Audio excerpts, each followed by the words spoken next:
Bien, vamos a hablar acerca de la simiente. Dice, siendo renacidos, no de simiente corruptible, sino de incorruptible. Dijimos que Dios dispuso que todo lo que tiene vida nazca a través de la simiente. ¿Se acuerdan que lo dijimos eso?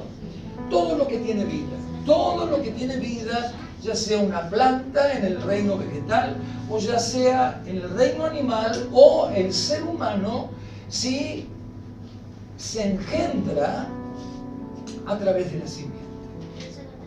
De esa palabra simiente viene la palabra semilla en el reino vegetal y semen en los seres vivos, animados, que somos nosotros y el reino animal. ¿Estamos de acuerdo? Es la única manera, no hay otra manera. ¿No? Dios creó al hombre y dice, ¿ese hombre cómo se llamaba? Adán. ¿Cómo se llamaba? Adán. ¿Qué quiere decir Adán? Humanidad. Humanidad. O sea, en Adán estaba toda la humanidad. ¿Sí? Y de Adán Dios generó toda la humanidad. Ahora, esa simiente, ¿sí?, a través de la cual Dios generó toda la humanidad, hasta el último hombre y mujer que nazca en el último momento de la historia de la humanidad, porque esto se termina, ustedes saben, tiene un principio y tiene un fin.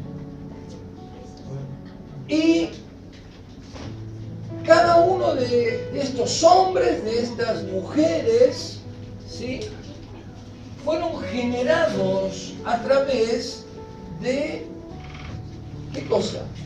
Una simiente. Pero lo cierto es que todos venimos de la simiente, ¿sí? Pero Dios creó al hombre en el principio, ¿cómo dice la Biblia? A imagen y semejanza. A imagen y semejanza. Ahora, ¿qué quiere decir esto? Dios es santo. ¿Cuántos dicen amén? Dios es perfecto. Dios es eterno. ¿Cuántos dicen amén? Entonces, Adán no fue creado para morir. Ahora, Dios le dijo, no quieras conocer el mal, porque el día que lo hagas, morirás. ¿Sí o no? Eso fue lo que le dijo Dios. No quieras conocer el mal, porque el único que conoce el mal, pero está totalmente apartado del mal, es Dios. Esa es la definición de la palabra santo. La palabra santo tiene que ver con dos T's. Totalmente apartado de todo mal. Dos T's. Totalmente apartado de todo mal. En él el mal no tiene cabida, pero es el único que conoce el mal y no cae en el mal. Pero el hombre, cuando conoció el mal, cayó en el mal, fue embarazado de iniquidad, dice la Biblia, fue lleno de maldad, lleno de iniquidad, ¿no? Y ahí es donde el hombre perdió las características de Dios. Esa imagen y semejanza. Y Dios le dijo, el día que hagas esto, ciertamente morirás. ¿Y qué pasó? Bueno, Adán murió a los 900 años más o menos, ¿no? Más o menos por ahí. En ese tiempo el hombre vivía casi 1000 años, Matusalén 960, que fue el que más vivió, y después se fue acortando la vida por causa de la corrupción que entró. Todo se corrompió, todo se corrompió. Se corrompió el cuerpo humano, se corrompieron las células, el ADN. Bueno, la corrupción entró en el cuerpo, pero no solo en el cuerpo, porque el hombre no solamente es cuerpo, sino que además el hombre es alma, que en eso también somos semejantes a Dios. El hombre tiene intelecto, tiene razón, el hombre tiene sentimientos, tiene emociones y tiene lo más precioso que Dios nos ha dado, que nos convierte en semejantes a Él, que es la voluntad. Pero todo eso se corrompió. Ahora, ¿vamos bien hasta ahí? ¿Por qué se corrompió todo? Nos enfermamos. Lamentablemente es así. Ahora, se corrompieron las emociones. Se desvirtuaron las emociones. Ya no tenemos los sentimientos de Dios. No nos alegramos con lo que a Dios lo alegra. No nos entristecemos con lo que a Dios lo entristece. ¿Vamos bien hasta ahí?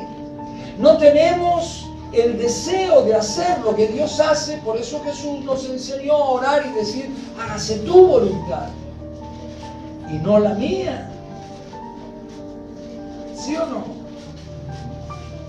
Y ahí entró la corrupción en este elemento de transmisión, de generación de la vida que Dios dispuso, que es el semen, la simiente. Y acá Pedro dice que nosotros fuimos renacidos, y ahora vamos a ver de qué se trata, ¿sí?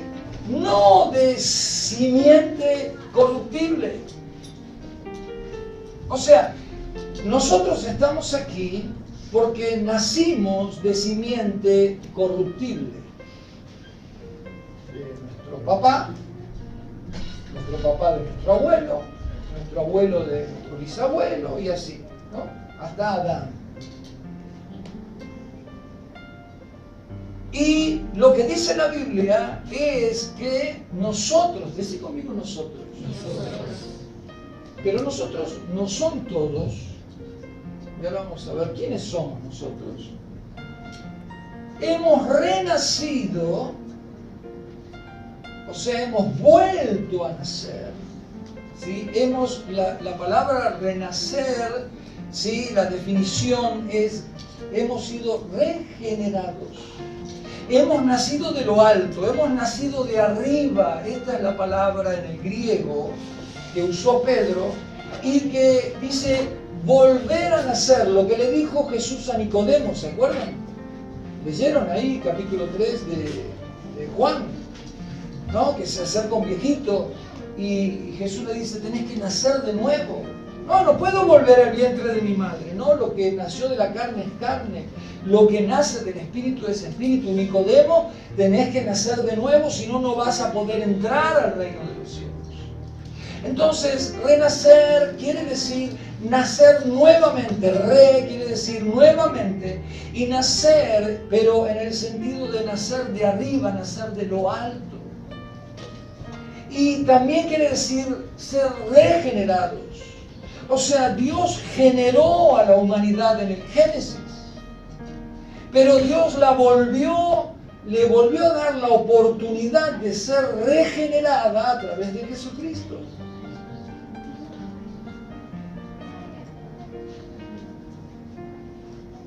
Todo aquel que le recibe, le dio la potestad de ser hecho hijo de Dios. Todo aquel que le recibe. ¿Qué recibe? La simiente incorruptible. Nacimos del semen de nuestro Padre, pero renacemos de la simiente incorruptible que es Jesucristo. Tenemos la oportunidad de volver a nacer, y si no volvemos a nacer, ni ahí que tenemos oportunidad de entrar al reino de los cielos. Miren, Jesús le dijo a Nicodemo: Nicodemo, ni siquiera vas a poder entender las cosas del reino de los cielos. Ayer hablábamos en un grupo y decíamos que Pablo decía: yo hablo misterios, cosas que no se pueden entender con la razón, cosas que están ocultas al entendimiento humano, pero lo hablo entre aquellos que han adquirido la capacidad espiritual porque nacieron de nuevo. Si no naces de nuevo, ni siquiera podés entender las cosas del reino de los cielos. Y si no naces de nuevo, ni siquiera se te ocurra pensar que vas a entrar al reino de los cielos. Pero, ¿qué dice acá? Fuimos renacidos no de simiente corruptible, sino de simiente. ¿Y a través de qué? A través de la palabra de Dios. Y para entender esto, miren, Juan en el capítulo 1, miren lo que dice. Miren lo que dice Juan en el capítulo 1. Dice: en el principio, así empieza Juan, ¿no? En el principio era ¿quién? el verbo. Dice, y el verbo era con Dios. Y agrega, el verbo era Dios. Eran en el principio con Dios. ¿De quién está hablando? De Jesucristo. Dice, todas las cosas por Él fueron hechas, y sin Él nada de lo que ha sido hecho fue hecho. En Él estaba la vida, y la vida era la luz de los hombres. La luz en las tinieblas resplandece, y las tinieblas no prevalecieron contra la luz. Versículo 9. Aquella luz verdadera que alumbra a todo hombre venía a este mundo. En el mundo estaba, y el mundo por Él fue hecho, pero el mundo no le conoció. A los suyos vino, y los suyos no le recibieron, hablando de los judíos, no creyeron que Él era el Mesías. Dice el versículo 12, y aquí está lo que estamos diciendo. Mas a todos los que le recibieron, a los que creen en su nombre, ¿qué les dio? Les dio potestad. O sea, potestad quiere decir capacidad, poder, autoridad, ¿sí? Capacitación, todo eso quiere decir potestad. De ser hechos, ¿qué? Hijos de Dios. O sea, de volver a ser lo que fue Adán. Porque cuando uno lee la genealogía, ¿no?, de Jesucristo, parte, uno de los evangelios, en forma ascendente desde Jesús para arriba, dice hijo de, llega a Adán y dice hijo de Dios. ¿Por qué? Porque la palabra hijo, ¿qué quiere decir? La palabra hijo quiere decir que participa de las mismas características que. Entonces, ¿vieron la palabra de tal palo, tal astilla? Al decir que Adán era hijo de Dios, estaba diciendo que participaba de las mismas características que Dios. Tenía vida eterna, tenía santidad, no conocía el mal, era puro. ¿Sí? Ahora, luego las perdió todas las características, y así nacimos todos nosotros. Ya con esa simiente incorruptible. Y Dios nos da la oportunidad, como dice Juan, a todos los que le recibieron, a los que creen en su nombre, les dio la potestad de ser hechos hijos de Dios. Y miren lo que dice, los cuales no son engendrados de sangre, ni de voluntad de carne, ni de voluntad de varón. O sea, yo sí de golpe con Mariela digo, mi amor, vamos a generar un hijo de Dios. No podemos. Nadie de nosotros podemos. Aunque la palabra de Dios dice, cree en el Señor Jesucristo y serás salvo tú y toda tu casa. Pero yo no puedo por decisión humana generar un hijo de Dios. Eso lo tiene que hacer Dios. ¿Ustedes entienden lo que estamos hablando? Y eso es por voluntad personal. Eso es por voluntad personal, porque me guste o no me guste, aunque ame a mi hijo, aunque sea mi tesoro precioso, Dios le ha dado la potestad de aceptarlo o de rechazarlo. Y Dios sigue respetándolo, sigue amando, pero respeta su voluntad. ¿Vamos bien hasta ahí? Entonces, no por voluntad humana nacen los hijos de Dios, sino por la voluntad de quién. Y nacen a través de la simiente incorruptible, que es ¿qué cosa? La palabra de Dios, el verbo hecho carne, Jesucristo. Amén.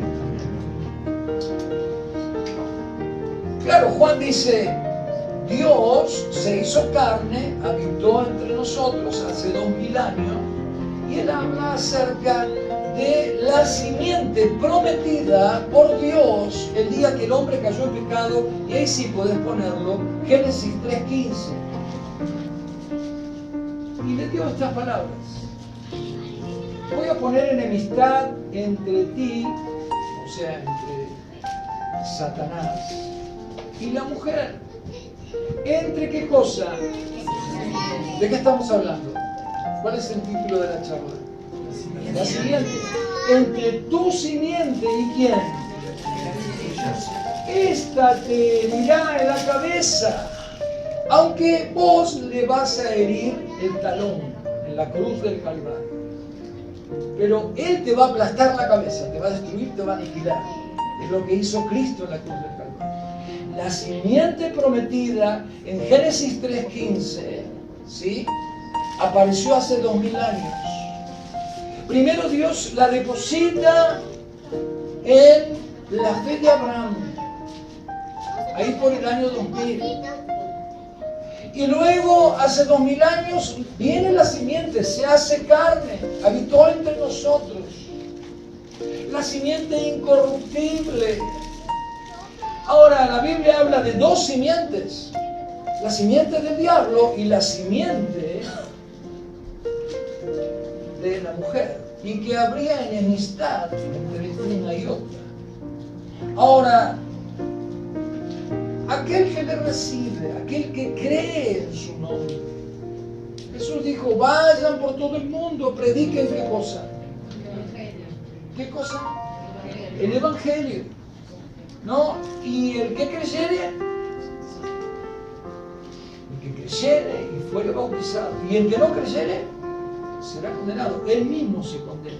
Porque de tal manera amó Dios al mundo que dio a su único Hijo, Jesucristo, para que todo aquel que en Él cree sea salvo. O sea, Dios no hace acepción de personas. Amó a todos por igual, a todos los hombres, a todas las mujeres, a los peores asesinos, pedófilos, no sé, uno pueda pensar.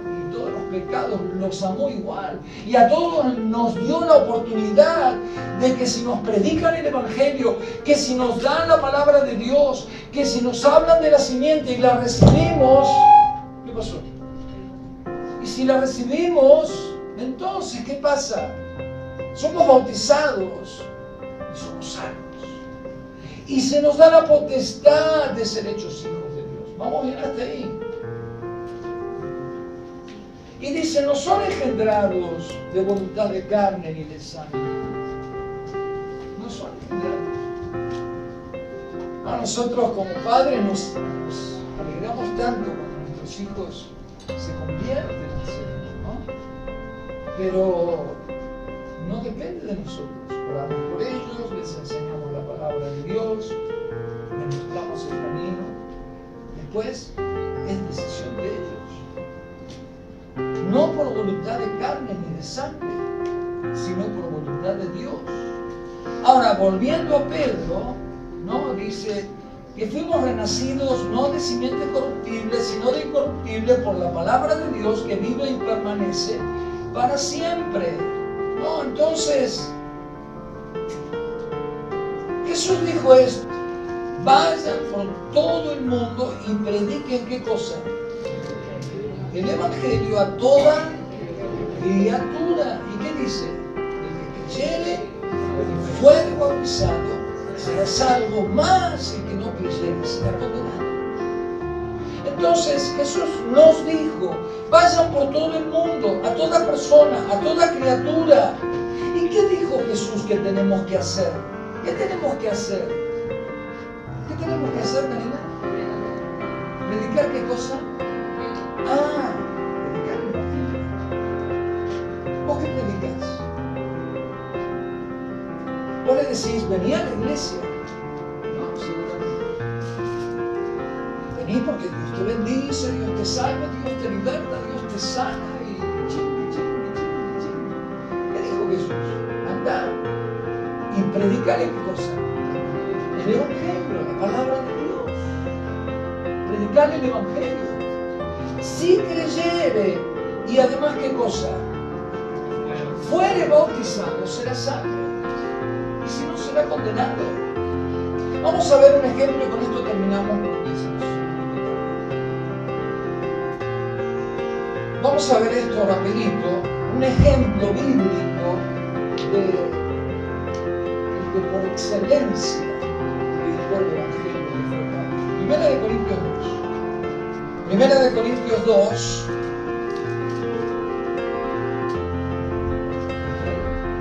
Miren lo que dice. Así que, hermanos, cuando fui a vosotros para anunciaros el testimonio de Dios, no fui con excelencia de palabras o de sabiduría, porque me propuse no saber entre ustedes ninguna cosa, sino a quién. ¿Sino a quién? A Jesucristo. Y a este, ¿cómo? Crucificado. Y estuve entre ustedes con debilidad y mucho temor y temblor. Y llega a Corinto. ¿Y qué era Corinto? Primero pasa por Atenas. Atenas hoy es la capital de Grecia. Pero en ese tiempo Corinto era más importante que Atenas, era la ciudad más grande, más importante. Fue la primera ciudad que tuvo una moneda, por ejemplo. Tenía un poder económico terrible. En la época de apogeo histórico de Grecia, Corinto era la ciudad más importante del mundo helénico. Porque además estaban las rutas marítimas, por Corinto pasaban todos los mercaderes y todas las riquezas del mundo, y Pablo quería ganar el mundo para Cristo. Pablo era un desesperado por ganar el mundo para Cristo. Y dice, cuando fui a ustedes me temblaban las rodillas, porque ahí estaba toda la sabiduría, todo el conocimiento. No es como que de golpe ahora a vos te llaman a dar una conferencia en el G20. ¿No te temblarían las rodillas? ¿No? Todos los hombres más importantes del mundo. A ver, ¿qué tiene para decirme este? Y los griegos buscaban sabiduría. Los griegos eran ávidos de sabiduría. Se reunían en el aerópago, eran los epicúreos y buscaban filosofía y querían saber y conocer y querían engrandecer sus conocimientos. Toda la filosofía viene de ellos. ¿Y qué dice Pablo? Me temblaban las rodillas. Entonces, ¿qué dice? Me propuse no conocer a nadie sino a quién. O sea, Pablo dijo, a ver, ¿cómo los gano a estos? No, pongo un enorme cartel con neón, pongo mi foto ahí, vengan a Pablo, ¿sí? O pongo el mejor aire acondicionado, pongo las mejores butacas y pongo iglesia grande como un título enorme. Dice Pablo, me propuse no conocer a nadie, sino a quién. A la simiente que da vida, que te permite renacer, no por voluntad de carne ni de sangre, y si crees en Él vas a ser salvo. Me propuse no conocer a nadie, no pensé en sabiduría, no pensé en Platón, no pensé en Aristóteles, no pensó en nada, dice Pablo. Y eso que Pablo era un hombre muy instruido, era un hombre lleno de cultura, de sabiduría, pero él dice, me negué a toda sabiduría humana, y dice, no conocer a nadie sino a Jesucristo y a este crucificado. Y miren lo que sigue diciendo. Versículo 4 dice, ni mi palabra ni mi predicación fue con palabras persuasivas de humana sabiduría, sino con demostración del Espíritu y del poder, para que vuestra fe no esté fundada en la sabiduría de los hombres, sino en el poder de Dios. O sea, Pablo predicaba el mensaje de la cruz. ¿Qué predicaba Pablo? Pablo predicaba el mensaje de la cruz. Hay un solo evangelio, y es el evangelio de la cruz. No hay otro evangelio. Pablo llega a decirles a una de sus iglesias, si viene alguien y les predica otro evangelio del que yo les he predicado, y aun si un día yo tengo Alzheimer y vengo y les predico otro evangelio, ténganme a mí por mentiroso y por anatema. Pablo predicaba el evangelio de la cruz. ¿Qué predicaba Pablo? ¿Qué tenemos que predicar nosotros? Pero la Biblia dice que el evangelio de la cruz es locura para el mundo. O sea, ¿qué quiere decir esto? El evangelio de la cruz separa la luz de las tinieblas, separa la simiente de Satanás de la simiente verdadera de Cristo, separa a los verdaderos hijos de Dios de los que no son hijos de Dios. Entonces, ¿qué tenemos que predicar? A Cristo. No, vení a la iglesia del pastor fulanito de tal, que tiene una unción tremenda, te pone las manos, te caes 300 veces así, pero te vas y seguís siendo un atorrante. Seguís engañando a tu esposa y robás a todo el mundo y sos la misma persona con el mismo carácter podrido y no hay cambios en tu vida. Te caerás 1000 veces, pero ¿de qué te sirve? No, vení al ungido no sé cuánto porque viene de no sé dónde y tiene una unción tremenda. No, me propuse entre ustedes predicar solamente a Jesucristo y a este crucificado. Porque la palabra de la cruz es locura para los que se pierden. O sea, la palabra de la cruz lo que hace es dividir. Jesús dijo, yo no vine a traer paz, sino división. Eso está en la Biblia. Vine a separar al padre de la madre, a la madre del padre. Los enemigos del hombre serán los de su propia casa. Cuando Jesús dijo, vine a dividir, vine a separar diametralmente lo que ahora está mezclado. Lo primero que hizo Dios cuando creó el mundo, separó la luz de las tinieblas. Lo último que va a hacer Dios antes de su venida es volver a separar la luz de las tinieblas. Porque la luz vino al mundo y los hombres amaron más las tinieblas que la luz. Tenemos que predicar a Jesucristo y a este crucificado para que nuestra fe no esté fundada en ninguna otra cosa que en Jesucristo, la simiente que te puede volver a hacer renacer, a que haya un nuevo nacimiento en vos, que te conviertas a Cristo y comiences a tener el carácter de Cristo. Y ahí sí vas a ser un buen marido, una buena esposa, un buen papá, una buena mamá, un buen ciudadano. ¿Cuántos dicen? Y para aquel que es locura, bueno, será locura. Dice Pablo, es locura para los que se pierden, pero para los que creemos es poder de Dios para salvación. ¿Qué tenemos que predicar, iglesia? ¿Venir a la iglesia? No, ¿qué venía a la iglesia? Predicar a Cristo. Y predicarlo como crucificado, porque es locura. Dice, para los griegos es locura.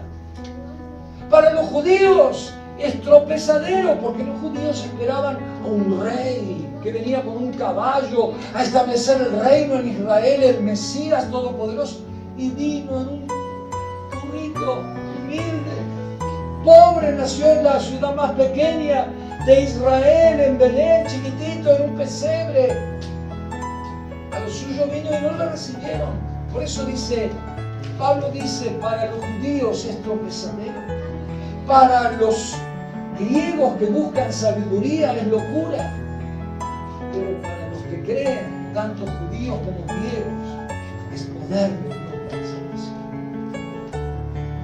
Tenemos que volver al mensaje de la cruz.